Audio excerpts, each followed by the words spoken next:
Good morning. Welcome to HUD's second annual Service Disabled Veterans-Owned Small Business Outreach event. My name is Natalie Bishop Hodge, and I will be your mistress of ceremony for the morning. To all of my fellow veterans, I salute you this morning, and I thank you for your service. As a few housekeeping rules, we ask that you please silence your mobile devices at this time to eliminate any distractions. The restrooms are located out the door to my left and to your right.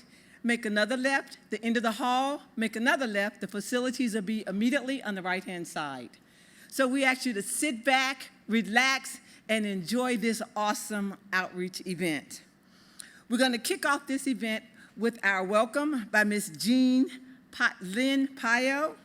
Jean is the Director of the Office of Small and Disadvantaged Business Utilization here at the United States Department of Housing and Urban Development, where she's serving as a principal advocate for utilizing small and disadvantaged businesses in federal contracting to meet HUD's mission. HUD has achieved unprecedented results in maximizing practicable opportunities for small businesses and received 2 consecutive A+ grades on the Small Business Procurement Scorecard on the administration of its small business programs in FY 2016 and FY 2017. Please help me welcome Ms. Jean Lynn Pio.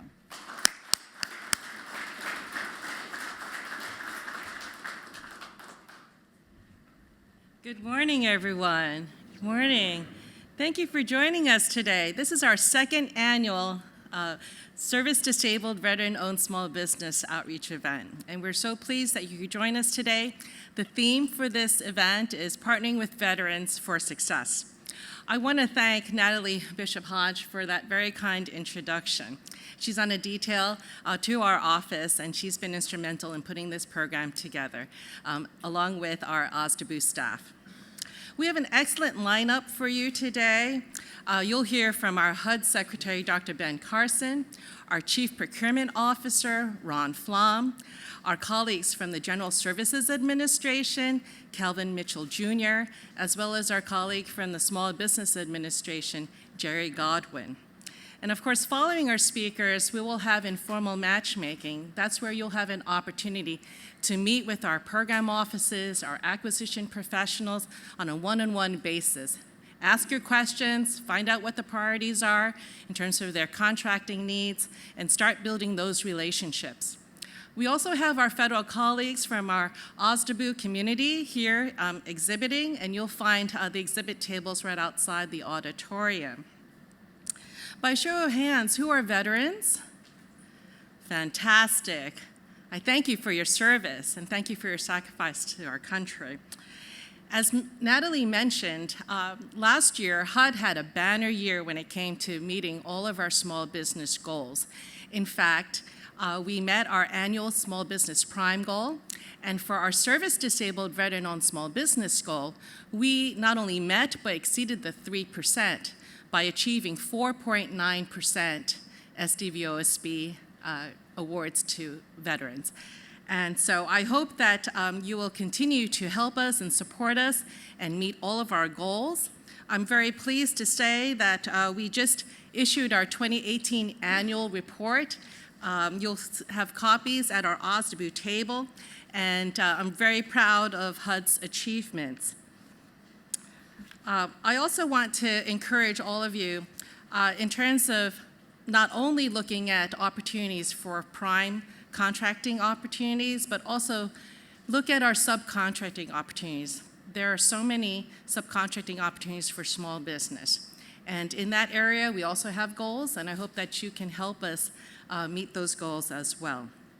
And finally, I want to emphasize how important it is not only to just win a contract here at HUD, but also to do well, perform well on our contracts and help us meet our mission. After all, it's all about the mission. So help us sustain our small business programs. So now it's my honor to introduce the Secretary of the U.S. Department of Housing and Urban Development, Dr. Ben Carson. Having a long and distinguished career as a world-renowned pediatric neurosurgeon, Secretary Ben Carson was sworn in as the 17th Secretary of the U.S. Department of Housing and Urban Development on March 2, 2017. Secretary Carson has been a champion of HUD's mission and small business programs here at the department. I truly appreciate his leadership and participation. The Secretary brings a very important perspective on areas in this country that are struggling. Please join me in welcoming Secretary Carson.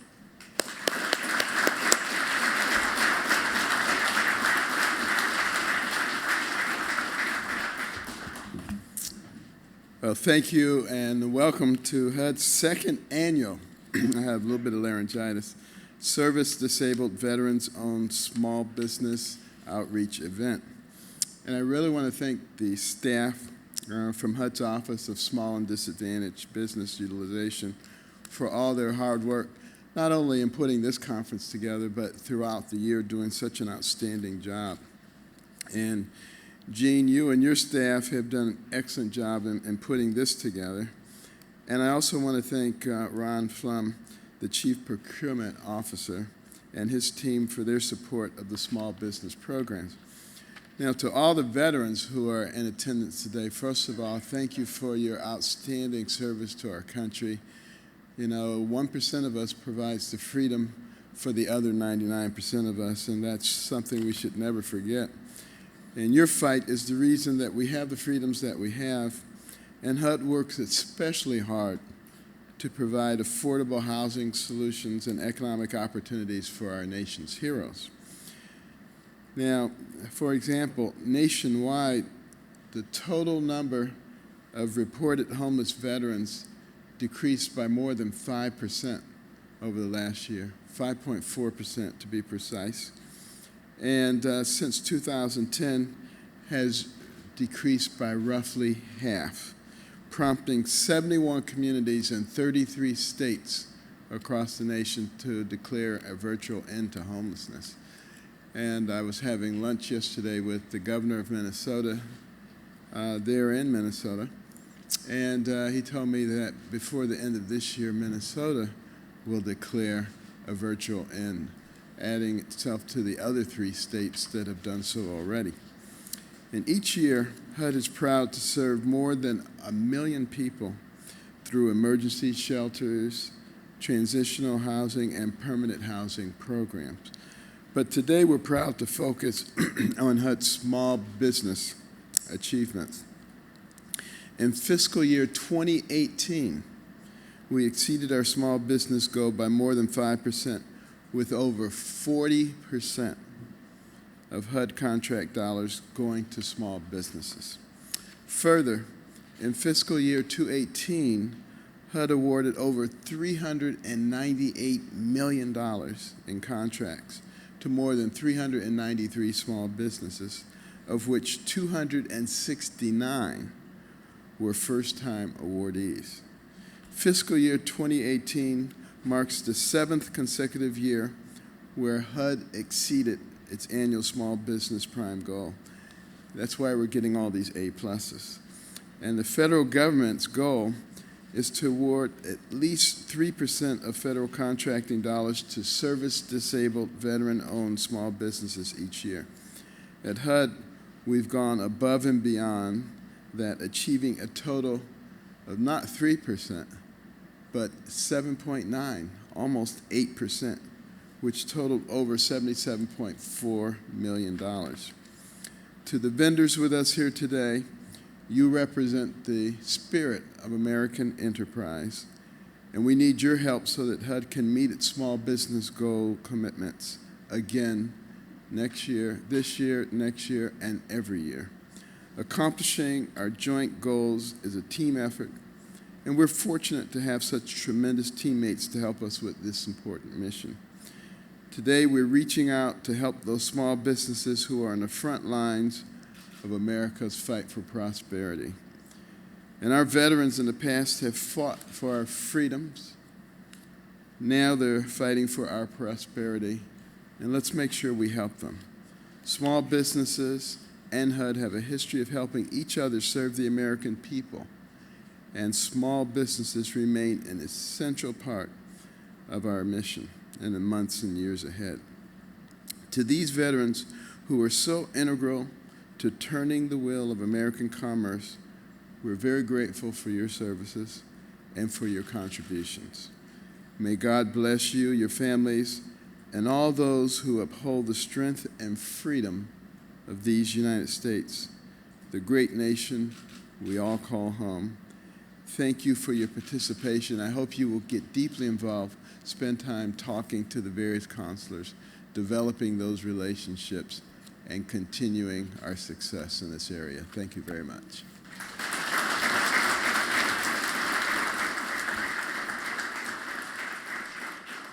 Thank you, Mr. Carson, for your insightful comments and remarks. Our next speaker is Mr. Ron Flom. He's here at HUD from the Office of Chief Procurement Officer. Ron joined us a few months ago, leaving behind semi-retirement, and brings deep experience as a senior executive who in recent years has served clients in both the private and public sector as an expert on federal contracting, acquisition management, and executive leadership. He has more than 40 years of experience leading and managing diverse organizations. Ron served in the United States Army for nearly 30 years, where he achieved the rank of colonel and served as the commander of the Defense Contract Management Command, Baltimore, where he was selected as the Army Acquisition Commander of the Year for 1998. Commander of Defense Contract Management District East, where he was named Distinguished Federal Executive of the Year in 2002 by the Boston Federal Executive Board. And he concluded his military career as a commandant of Defense Acquisition University, where he was responsible for developing and provided training requirements for the 130,000 members of the Department of Defense Acquisition, Technology, and Logistics workforce. He retired from the Army in 2003 and joined OPM as their Chief Procurement Officer. During his time at OPM, Ron ascended to the position of Associate Director for Management Services at OPM, where he provided executive leadership over the administration and operation of OPM's internal human capital management, administrative services, information technology, security and emergency actions, contracting and business management functions. During his entire tenure at OPM, he was a senior procurement executive and served on the Federal Chief Acquisition Officers Council from December 2003 through January 2010. Ron was commissioned a second lieutenant in the United States Army in 1974 upon graduation from the University of North Dakota with a Bachelor of Arts degree in political science. He also holds a Master of Science degree in contracting and acquisition management from the Florida Institute of Technology and a Master of Science degree in National Resources Strategy from the National Defense University. Please help me welcome Mr. Ron Flom.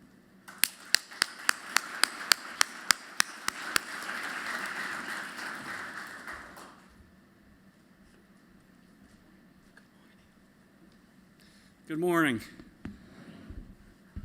I was standing back there behind the curtain with the secretary, so I didn't get a chance to see all the hands raised. So could I get a show of hands again for the number of vets in the audience? Great, great.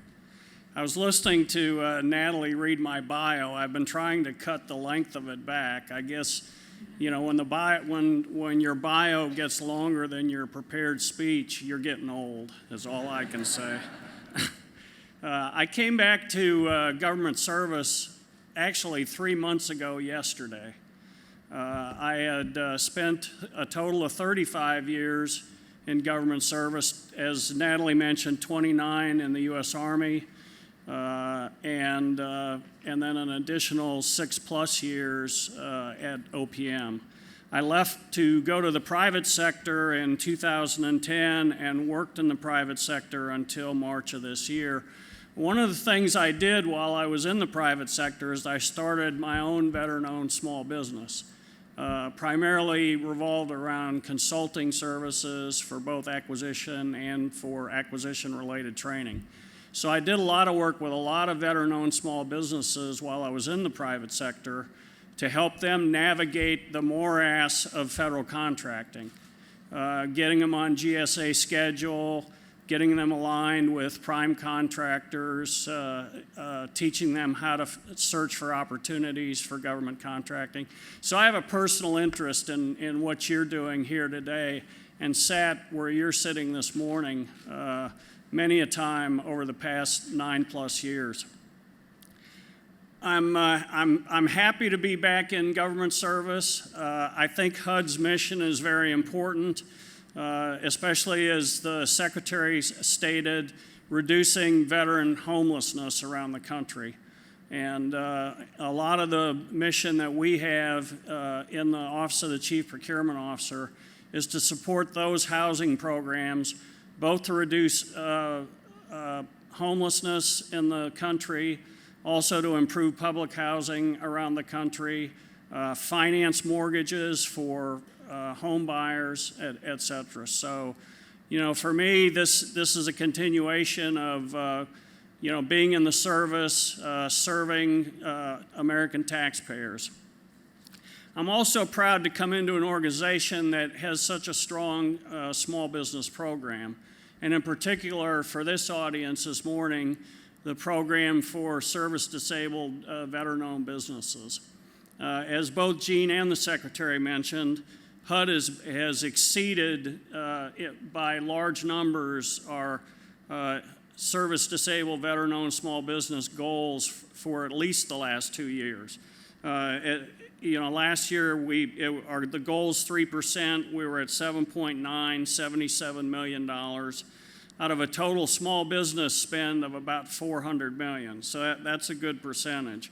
The year prior, in FY17, we achieved 6%. So not only are we exceeding the goal, we're on an upward trajectory. And I think we're on track so far in 2019 to come in with a very good number again this year.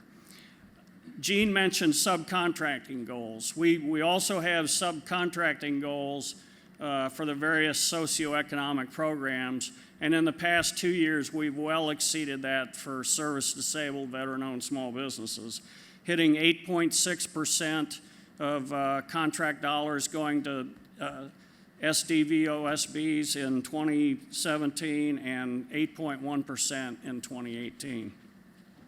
Now there's some other vehicles, and I know there's some training later in the day later today on the GSA Vets 2 GWAC contract.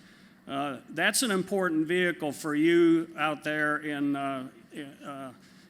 service-disabled veteran-owned small businesses, because it's a government-wide acquisition contract set aside exclusively for service-disabled veteran-owned small businesses, and it's designed to meet diverse agency IT services requirements, including new and emerging technology.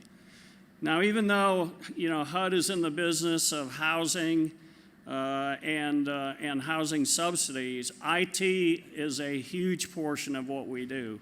We need computers to manage all the mortgages at Ginnie Mae, to manage all the housing properties that are out there. One thing I didn't know before I came to HUD is probably the largest owner of homes, primarily foreclosed properties in the U.S., and that's a huge business for HUD.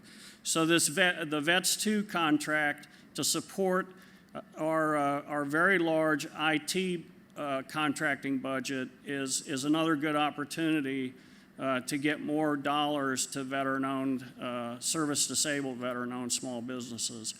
And not only are we measured on our small business goals and our SDVOSB goals, we're also measured on what the federal government refers to as commodity management, and that's using best-in-class procurement vehicles that all agencies can use to get better prices for the U.S. taxpayers and to more efficiently execute our contracting mission. What I can tell you is the VETS 2 GWAC is one of those best-in-class vehicles. So we're incentivized and we're given goals by the Office of Management and Budget every year that a certain percentage of our dollars have to go to best-in-class vehicles like VETS 2. So we have a double incentive to place contracts with service-disabled, veteran-owned small businesses. I hope you get a lot out of the session today, especially the matchmaking portion, and I hope if you're able that you participate in the GSA training on the VETS 2 GWAC, because I think that's an important vehicle. And if you're not already on it and you're a technology-related firm, I think you really should consider it. So again, thank you for attending this morning, and best of luck later today, and best of luck with your businesses. Thank you.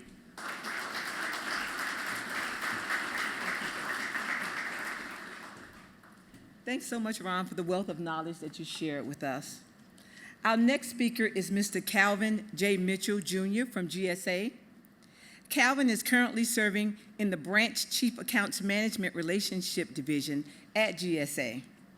As such, he is responsible for leading a team of senior acquisition liaisons between GSA, various federal, state, and local agencies. The team is responsible for building relationships with senior level agency officials and serves as the voice of the customer. Calvin finished a congressional fellowship with the House Committee on Homeland Security, supporting Ranking Member Benny Thompson. Since joining the committee, he has made valuable contributions to the legislative and oversight work by sharing his knowledge for federal contracting. He was deeply involved in creating opportunities for small businesses and historically Black colleges and universities. Prior to joining GSA, Calvin served as Deputy Chief of Contracting at the Army Geospatial Center, U.S. Army Corps of Engineers. He supported the vital mission to provide geospatial engineering in direct support of the Department of Defense and intelligence community. He also served as a senior procurement analyst, establishing policy for the U.S. Army Corps of Engineers, and also served on Army procurement policy working groups. Calvin served as a contracting officer for the Department of Defense, U.S. Army Corps of Engineers, where he led contracting efforts associated with numerous major construction projects and research and development efforts. He received a bachelor's and master's of business administration from Centenary College of New Jersey. He also holds a certified federal contract management certification and is a member of the African American Federal Executive Association. Please help me welcome Mr. Calvin J. Mitchell, Jr.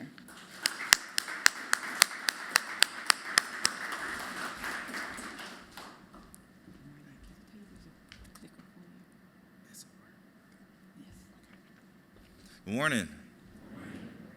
Good morning. That's good. Let's see. All right, there we go. Now we're cooking with grease. All right.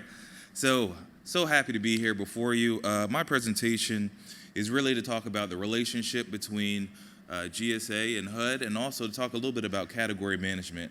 I feel like there's a little bit of a secret sauce to what's happening in the federal space, and I want to be able to partake some of that knowledge with you. It's deeply personal for me to be here. My dad was a Vietnam veteran, Purple Heart, Bronze Star. He was my first superhero that I knew. And I remember when he started his small construction business, sitting at the kitchen table trying to figure out how to navigate Maryland procurement laws to try to get awards. So it's always deep and dear to me to try to support the veterans. Again, my dad is my first superhero, and you guys are my second, all right? So let's roll right into it. All right, so a quick overview. Again, I'm going to talk about category management and spend under management, talk a little bit about emerging policies surrounding spend under management, and then talk about methods to navigate category management, and then understanding HUD, because ultimately you want to learn about HUD and how to be successful in contracting with HUD, right? All right. It's okay to say yes. All right. So category management, what is it? Essentially, the easiest way to think about category management is an approach where the federal government is looking to buy smarter and more efficiently. And in doing such, they look at 10 categories of spend and say, we're going to aggregate our spend, we're going to categorize our spend in a certain way so we can see a common operating picture of where we are spending our dollars. So that way we can see where we can find efficiencies in our federal spending. What's spend under management? Spend under management, I really want you to take heart to. Spend under management is really taking category management principles and applying it. It's action. If you look in the President's Management Agenda, the cross-agency priority, number 7 is category management. And really what it is talking about spend under management. So let's talk about spend under management a little bit. Spend under management is looking at percentages of spend in those categories that can be put into contracts that are pre-established. Why would you think the government would say, why should we move to pre-established contracts? There's a simple reason: efficiency and costs. Now, on the face value, it may seem kind of daunting to try to do this, but what is important to know is that spend under management is something that has multi-layers, so I want to explain it a little more. So Mr. Flum had mentioned that all agencies have to have a certain amount of their spend shifted to spend under management or category management. The way it works is there's tier 3, which is the top tier. All these tiers, there's 3 tiers in total, obviously starting with tier 3, which is best in class. You've probably heard best in class contracts. What it really means is it's a contract that can be managed by leadership, metrics, there's a metric tied to it, there's spend data, and there's also other management concepts that are around the contract. So you're able to see transactional data, you're able to report on how the contract is doing and it's managed. Why does this matter to you? One, we had already mentioned that there will be some contracts that will be shifted over. 2, it's important to know that contracts, the whole contracting process is all going to flow into these tiers, so it's important to know them. That's why I want to take the time with you and go through it. So an example of a tier 3, VETS 2 GWAC, Alliant, Oasis is another example. Now, one of the issues that you may find is that some of these best-in-class contracts either have on-ramp provisions that come every so often, or they don't have on-ramp provision. It's very important, if you are looking to pursue those contracts, to stay focused on when the on-ramp periods are happening.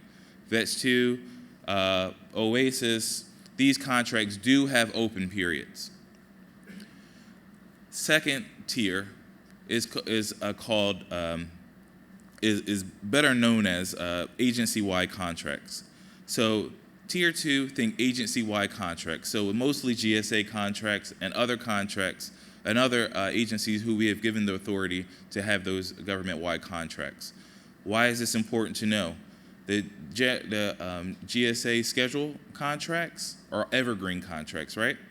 It may take you a little while to get on them, right? Let's be honest. But once you're on them, now you're a tier 2 contractor, right? Your contracts can go towards tier 2, right? Then tier 1 are agency-specific contracts that have to be used across the agency. So what do you mean, Calvin? So let's say Department of Homeland Security sets a contract in place.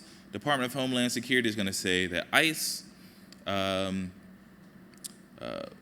FEMA, and all the components have to use this agency contract, right? Behind that contract they also have to have a mandatory use policy and or a preferred use policy, right? So HUD can set a contract in place, and let's say they say we want IT services to be a mandatory contract that we're going to put, and we're going to let every buying office in HUD use. That's an example of a tier 1 contract. I'm telling you this because these are all opportunities. So then you would think to say, well, what is Tier 0? Tier 0 are those contracts that you may remember that you might have got. Do you remember when you got a task order and you got the minimum guarantee and that's basically all you got from the contract? That may have been your experience. Part of what category management is doing is trying to get rid of those contracts and make sure that government is putting in contracts that have reasonable amount of requirements behind them and usage behind the contracts. So one thing that's important to know is that in spend under management, the opportunities are really at the Tier 1 for the agency-wide contracts, Tier 2 for the government-wide contracts, and a Tier 3 where there are on-ramps onto those contracts.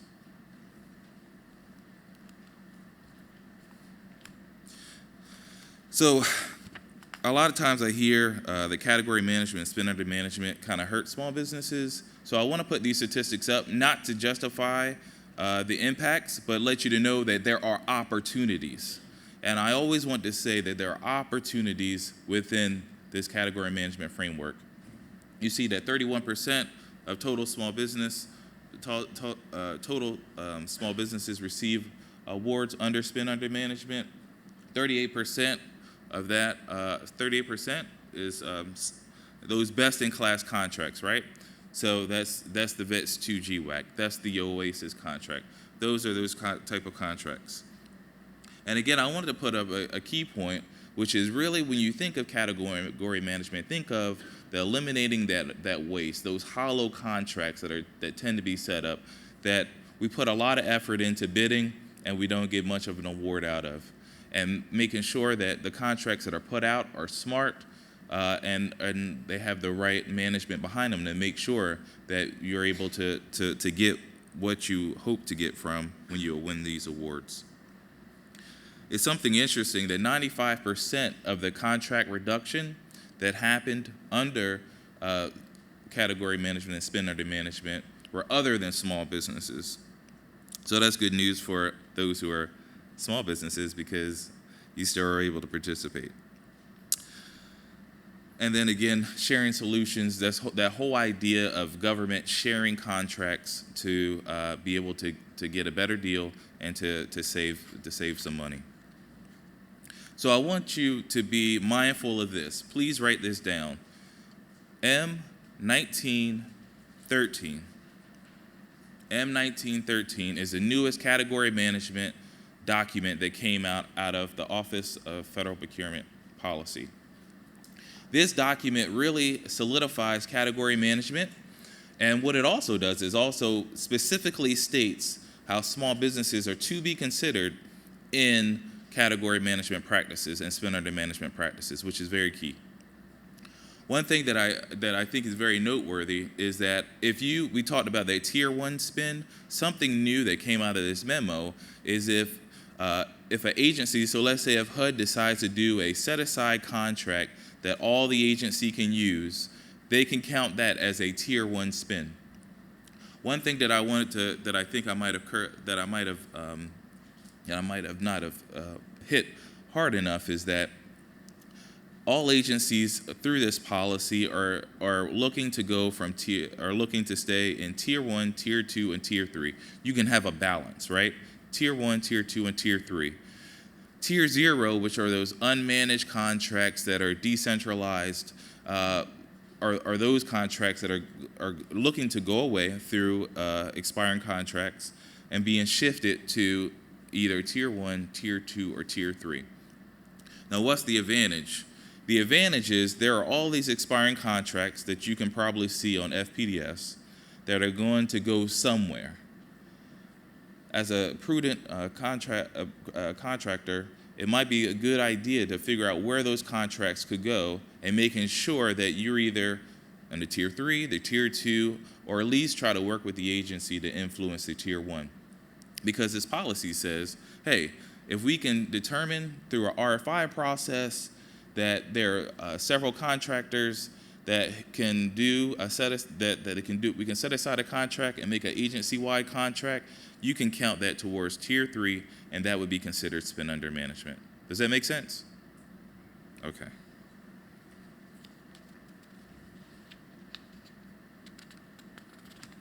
All right, so now I want to talk about methods to identify opportunities in category management. I want you to first understand that federal agencies will be shifting some spend, right? So where you might have saw open market spend, where you might have seen full and open competition on contracts, some of that spend may not be there and may be shifting to either Tier 1, which are agency contracts, Tier 2, which are government-wide contracts, or Tier 3, which are considered best-in-class contracts. So talk to those agencies. Let them know your capabilities. Let them know your marketplace. If you're an IT contract, let them know who's in the marketplace and that there's an opportunity for them to shift the contract your way. Work with the program offices and the OSBU to help to understand the industrial base so they understand RFIs. That's a good place. I know they might be getting lengthy, but still respond. Still try to get your name out there. And explore government-wide contracts like GSA, where it's easier to get onto these contracts without waiting for an on-ramp period. And again, understand the spending behavior of the agency to monitor where opportunities might come, which brings us to the next section, which is understanding HUD spending behaviors. I'm not sure how easy that is to see, but the first thing I want to note, see I got the yellow card here. I don't want to get the red card. If you're a soccer fan, you'll appreciate that. You'll see that HUD spending, so we're going from 14 to 19 here, and you see the green is GSA and the red is non-GSA, so any other contract vehicle they might use. Part of the reason why we wanted to show you this is so you can see if you are considering a GSA schedule, where GSA is playing in the space. This is based on addressable spend. So this is based on things that GSA can offer to any federal agent, specifically HUD. If you can see, though, the spend has kind of been dwindling down. It was at one time in 14, it was at 62%, and now in FY18, it's at 18%. Part of it has to do with the spend, has to do with the mix. But when you look on that second row, you can see the breakout between HUD contracts, open market contracts, and GSA contracts. You can see there's been a difference and kind of a shift. You can see between in FY16 a shift from GSA to HUD internal contracts. So they were developing their own contracts and kind of going away from GSA contracts. The largest amount of spend overall is open market. Now, I haven't looked at the category management plan. I don't know what's happening with that, but it's something to think about when you're thinking about how you can market and how you can engage with HUD. The highest GSA usage was in 2014, and that was at 62%. Now, what's interesting is the open market spend grew in FY16 to $288 million. To FY18, $503 million. So it was a big jump in open market spend. It could be one action or two actions, or it could be multiple actions. But there's something to think about when you're looking at participating in the marketplace for HUD. So this is a small business sample.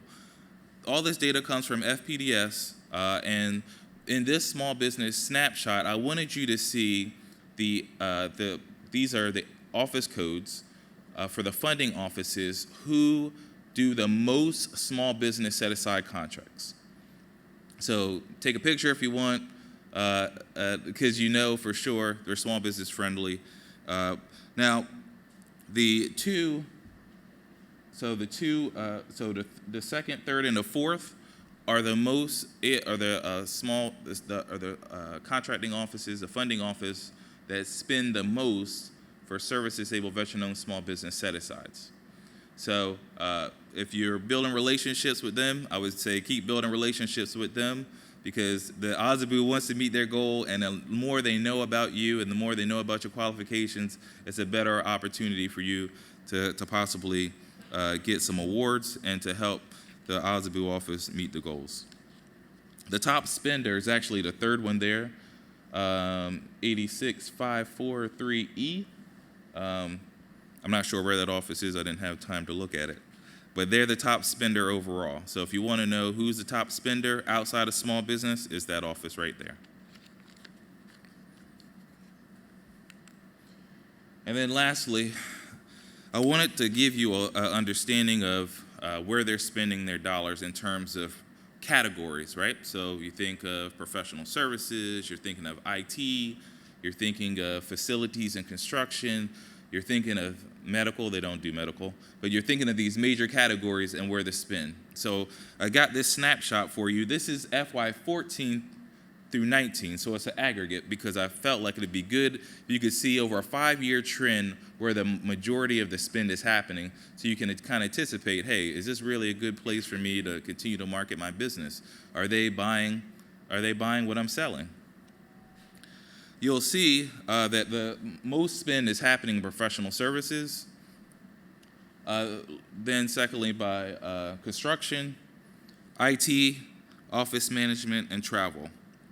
The contract vehicles they tend to use, again, open market is a preponderance. Again, this is a 5-year trend. There's an internal HUD contract. Undefined is difficult for us because those are contracts that we can't identify by their contract number and their DODAC to whether or not there's a parent contract. So there could be something in there that could be NASA soup or something that we may not be able to identify. Professional service schedule is something they use quite often. Schedule 70, 8A stars, FABs is really professional service contract, and Alliant. And the reason why I wanted to show you this is if you're interested in pursuing GSA contracts and we're talking about these tiered spend, government-wide contracts, you know where some opportunities might be, right? So you're not looking at a contract that you know may be tier 2 or maybe best in class, but may not be a contract that HUD has used over the past 5 years. So that's why I'm trying to set this operating picture for you. So if you have a pen, the top PSC codes, R408 is professional services. That's the top PSC code that HUD spends dollars in. R710, which is supply management, looks like financial. Then Z1FZ, which is maintenance of buildings. D399, which is IT services. And D318 is another IT service PSC code. You'll see that the majority of the spend kind of decreases, but the largest spend is coming from professional service, which are the R codes, and the maintenance and buildings. And I'm getting a red card. So for the 5-year trend, in the professional service category, business services, financial services, legal services, and management advisory services are where they spend the most of their money. Facilities and construction is construction and construction-related services. And then with IT is IT outsourcing, software, telecom. And if you're in office management, I added that just in case, which is most of their spend is happening in furniture and office management services. And that is my presentation to kind of help you to understand, one, what's happening in the federal marketplace in terms of category management and spend under management, what's happening with emerging policies, and also what's happening in terms of HUD spending and their spending trend over the past 5 years. So hopefully this was helpful. Thank you for your time.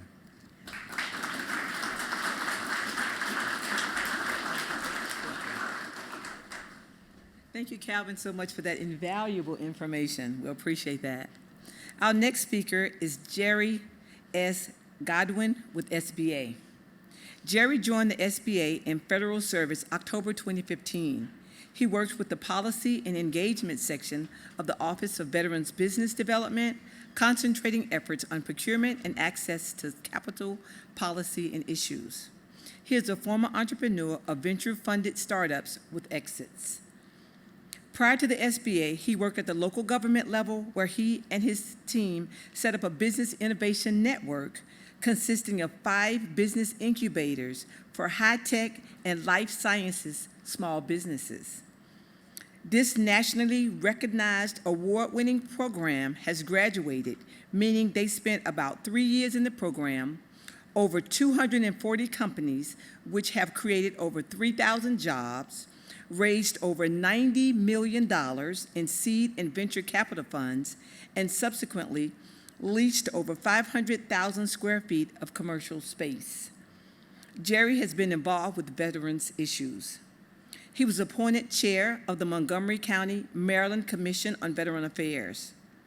Through his leadership, the commission reduced homelessness in the veteran population to a functional 0 level, secured a veteran hiring preference for county positions via a ballot referendum, which was overwhelmingly approved by county voters, and secured the SDVOSB and VOSB preference for county procurement. Jerry has completed graduate programs at the University of Maryland, Smith School of Business, and Harvard University Kennedy School of Government.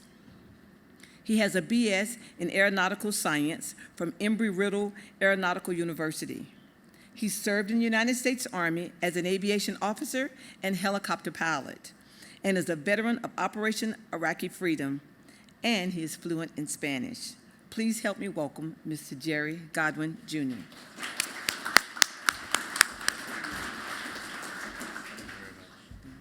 So this is the clicker here. All right. Well, thank you, everyone. Thank you, HUD. Natalie, Jean for organizing this event, Dr. Carson for speaking, and all of you for attending today. So yes, I served in the Army. Come on, guys. All right, I served in the Army. Where's my HUA guys, right? I was an aviation officer or chief warrant officer and a helicopter pilot, so hide your valuables and hold on to your wallets. So I've been working with the SBA, with the Office of Veterans Business Development. Before I found out about this opportunity, I had no idea the SBA had an Office of Veterans Business Development, but we do, and we've been expanding it greatly. So I'm here to tell you more about resources that we have for veteran business owners. Okay. So here is our mission at the Office of Veterans Business Development and what we're trying to do. So the SBA was actually founded by a veteran, President Eisenhower, and I can't help but think he had veterans in mind in the early 50s when he founded the SBA, when he helped start the SBA. So this is right off of our website, but we're also, it's not just for veterans, active duty, National Guard and Reserve, but we're also we've expanded our efforts for military spouses as well. For us, that's very important. Here's some authorizing statutes for veteran business procurement. The one that's very important is 10650, which established the 3% contracting requirement for federal spend. I used to write policy papers when I first started working at the SBA. Let's increase that to 5%. Let's increase that to 5%. Well, so we've already, as of several years ago, the government has met and exceeded that 3% spend, thanks partly to HUD for your efforts. We're already exceeded. Here we are in June. We're already past the 3% mark. This far into the fiscal year. So we'll probably easily surpass 4.25 perhaps. So the point is, I don't have to write policy papers encouraging policymakers to raise it to 5. Why? Because it's naturally happening. Program managers, contracting officers, agencies federal-wide are realizing that it's good business to award contracts to SDVOSBs and veteran-owned small businesses. So here's some of the resources and counseling and training that we have. We started from zero, but now have 22 veteran business outreach centers nationwide. The one here in the DC area is in Springfield, Virginia. It's not too far from the metro station there, the Springfield Metro. If you haven't been out there, I would urge you to at least call. Veteran Business Outreach Center in Springfield is co-located with a business incubator as well. That's one of the reasons why we chose them, and they have a micro loan program as well for small businesses. So they offer a lot of resources there. So we have our Boots to Business program, which is basically a 2-day. We started with transitioning service members. It's a 2-day intro to business. Then we expanded it to Reboot for veterans of all eras. So yes, it's a intro to business type of program, but I've sat through them and I always walk out with learning points. We have entrepreneurship training programs for women veterans, service-disabled veterans, veteran federal procurement entrepreneurship, and I'm going to talk about that one more, the VFP ETP. So also, just SBA in general, we have 68 district offices nationwide. So we're actually a pretty big retail operation. The district office is located at our SBA headquarters in Federal Center. It's also a good idea to get in contact with them because they can tell you which banks are lending at the best rates and in your industry if you're in need of that. So for access to capital, when I was a business owner, one of my most valuable assets was the line of credit that I was able to establish. So the SBA has a line of credit product called Capline, where the SBA guarantees loans and, in this case, line of credit as well.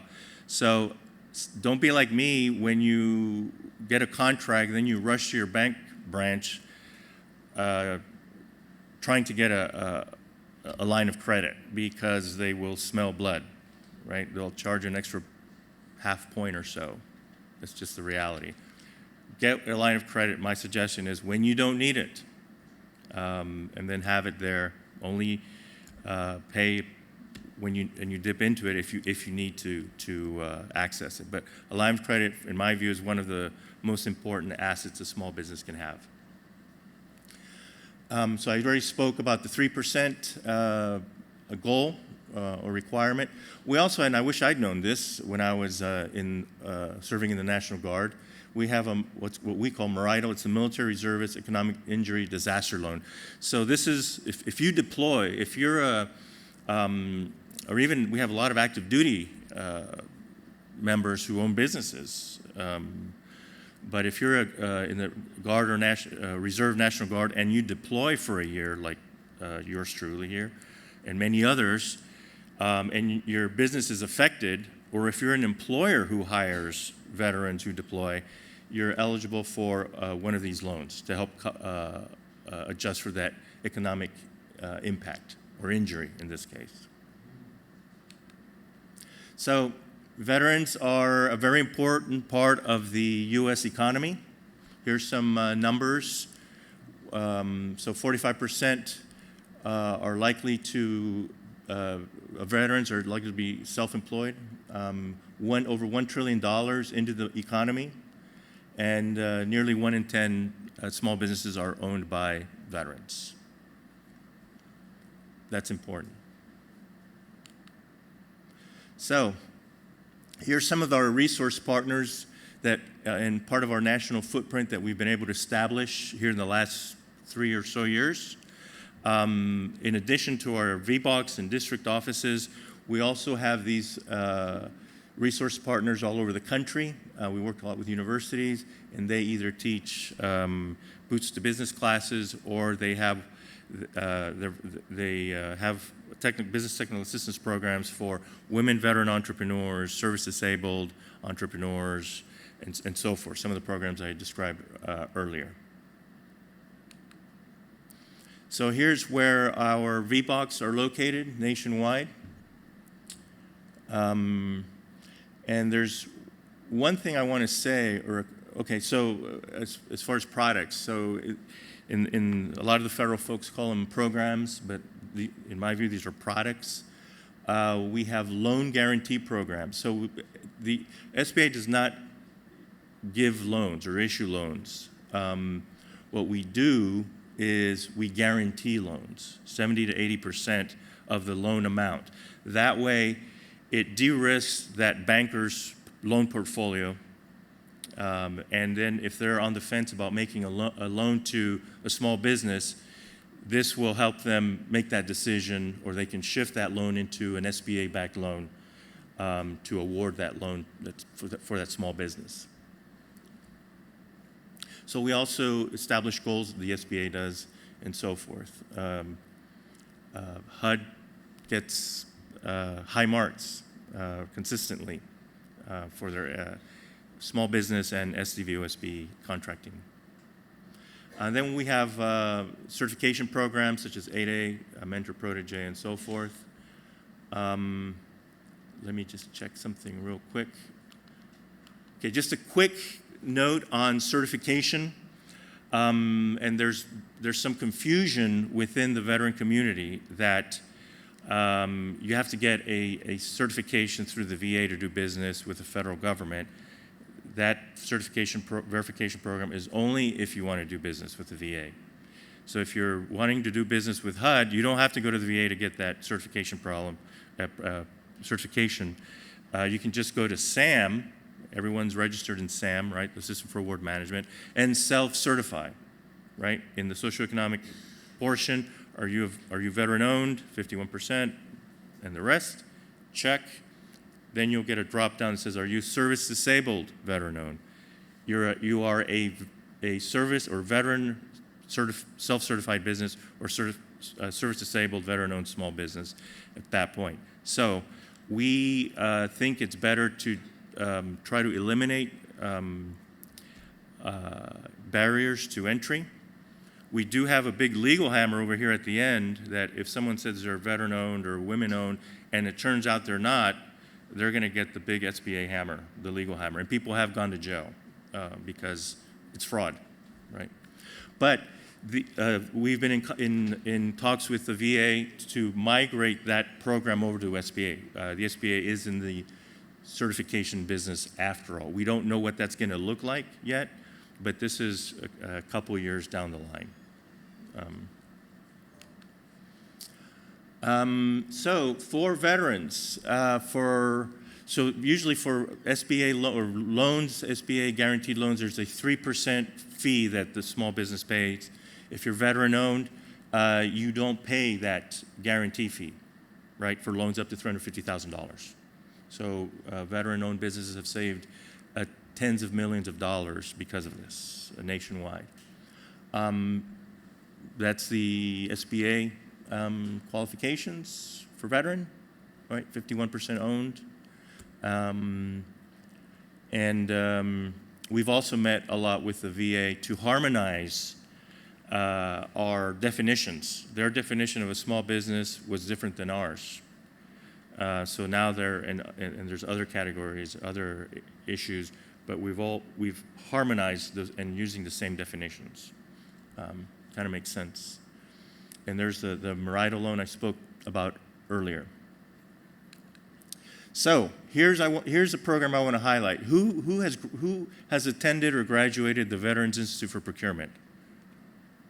Only a handful. Okay. So Veterans Institute for Procurement is a 3-day intensive program. It's an accelerator, basically, for veteran-owned businesses who want to do business with the federal government. So we have 3 tracks. Start, if you're just breaking into federal procurement as a sub, perhaps. Grow, which helps you take you into that prime space, and then international. So we didn't go far for names, but it's very easy to understand what the programs are in. So if you haven't attended VIP, I strongly urge you to do so. Please talk to one of the graduates. Don't take my word for it, but ask them how their experience is and how and if their business has grown since graduating. So it's free. All you have to do is get yourself there.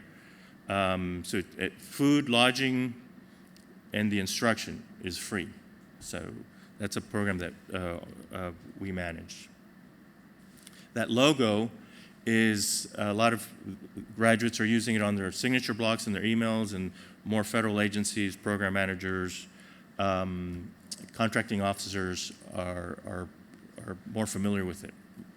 And they feel better about, they're a VIP graduate, they're squared away. So, okay, I've talked about this. Soon see a unified certification program. Okay, so here's what I want to also add. It's not on the slides, but here's a mistake I made when I was first starting in business, because we think to ourselves, well, we're veterans. I'm a veteran, right? I attended X school. I deployed here, or was on this ship, or did all sorts of high-speed stuff. I'm squared away. I don't need help from anybody.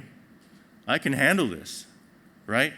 Yes, we are squared away. We're motivated individuals, but please take advantage of the resources that are available to you. Don't go about this alone, right? Become part of an entrepreneurship ecosystem. So don't make the same mistake that I did. My first business failed. I started off great, and I thought to myself, man, at this rate, by the time I reach 30, I'll be drinking Chivas on a beach in Honduras somewhere, right? But that's, business is cyclical, right? You learn that real quick too. So if I had accessed these, some of these resources, I think I would have done better. But accelerated learning, you learn a lot from those trip-ups, right? So please, again, access these resources. A lot of them are free. Partner, network. I'll have a table out here today, so I'll be there for questions. Hopefully I can provide all the answers. Thank you again.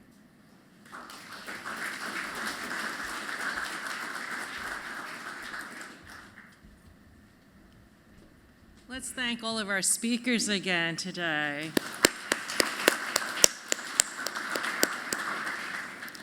So there was so much information that was shared with you today. I hope that you will, reach out to Jerry, reach out to Calvin. We will have this session archived on our website on HUD.gov under the Office of Small and Disadvantaged Business Utilization. And you can also access their presentations as well. I want to stress how important it is to participate in the category management contract vehicles. That's really the wave of the future in terms of federal contracting. Take advantage of the on-ramp periods, as well as partner with contractors that are already on those vehicles. I'd like to thank all of you for coming. I want to thank the staff who put this program together. Of course, you've met Natalie Bishop-Hodge, Mishoma Hayes, Derek Pruitt, and Tiara Outlaw for her administrative support. All of our program counterparts have come out to support us, and without their support, we wouldn't have a small business program. We wouldn't have the fantastic goal achievements that we've been experiencing here at the department. So now's the time for all of you to meet our federal counterparts out right outside the Brooke Mondale Auditorium. In Auditorium C, which is right next door, you'll meet the HUD Program Office representatives. So before I forget, on your programs, please take a few minutes to fill out the survey. There's a QR code, and there's also a link to the survey. We really appreciate your feedback, and we want to use your feedback to help improve these programs. So our next small business outreach event will be in December. We tend to hold our IT Industry Day at the start of December.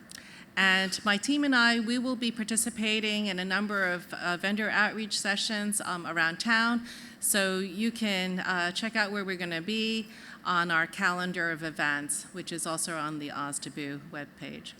So thank you again for joining us, and have a great day.